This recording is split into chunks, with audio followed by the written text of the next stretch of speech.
because there's two techniques employed here. One is trade filling, and the other is using painter's tape to camouflage. So first I'm going to talk about filling in trades, which if you can zoom in here, I'm just going to go and grab the paints that we used for this.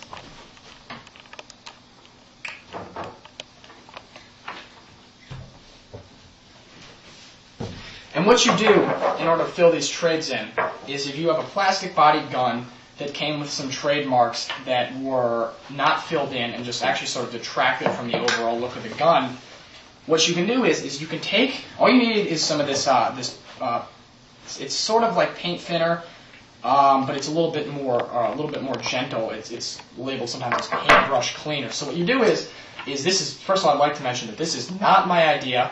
This is Flanker Tanker's idea. I'm just trying to get this out there, so defer to him with any questions. This is all him. He has a video series up on YouTube. It's a great series. I highly recommend it. What you do is you just open this up. These are just Warhammer paints, and you take plenty of paint on the brush and you just dab it right on there until it's pretty much covered. It doesn't really. It's going to look kind of sloppy at first, but don't worry. It's going to look fine at the end. And you're going to take a piece of toilet paper, wad it up. Put it against the lid of the paintbrush cleaner, get some paintbrush cleaner, and then you're just going to wipe smoothly and evenly with a little bit of firm pressure right off. You're going to wipe off the excess paint, and what's going to be left after a few pieces of toilet paper is a really, we were shocked at how well it worked. I don't know how much you can see on camera, but if you see DPMS, the S ends in the barrel of an M4, and you can see near the end there is actually a front sight post in the barrel that comes off there, and it showed up perfectly. It's very clear. The trademark right after Panther Arm showed up beautifully.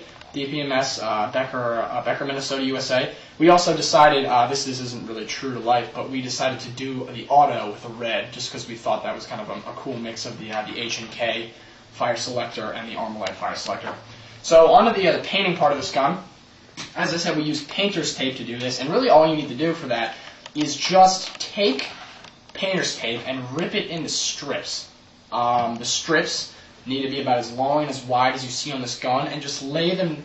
When you lay them down, you just want to lay them in the same general direction. So what we did for this, first we just took out our primer, and we just went over with that on the hand grip and the stock. After covering up what we didn't want painted, which was this butt here, so we just covered that up with painter's tape. Then what you do, first we did the forest green. So you lay down some strips of tape in certain places, leave gaps. Then you go over with one color, and you need to realize that the last color that you use is going to be the most prevalent color. So right here, this is the army green. This is the last color that we used. So that's what we did first. Then we laid down another set of strips. That's what's going to create this different colored tiger stripe effect. Then we painted over again. So we did primer, forest green, army green. And what that creates is you get black stripes from the primer, dark green stripes from the forest green, and then this army green. And these are the paints we use for that. And this is really cool. This is really basic. It's a great first project because it almost always looks good. You can do this in desert, forest, tundra, anything you want. And although I do think that here it's a little bit too bold. It looks all right, I think, here on the hand grip, maybe because of the waffle pattern that they use. But on the stock, I think that maybe I'm going to take my forest green and just dust a little bit. And what that means is it's just going to lay down not even a layer of the forest green. It's just going to blend all the colors together, make it a little bit darker and a little bit less bold. I'm actually in the middle of this project right now. Another thing that I did is I took my semi-flat black and I went over this flash hider, which used to be orange, which some people complained about in the review that we did of the gun, and I agree it looked hideous. And you can see, this is where the semi-flat paint is, this is out of the factory. The difference is so nominal that maybe you can see it under the lighting we used, but in the skirmish you'd never notice it. This is just 3 coats of semi-flat black, and it looks fantastic. You can barely tell just looking at the gun that this is a paint job. It looks right out of the factory.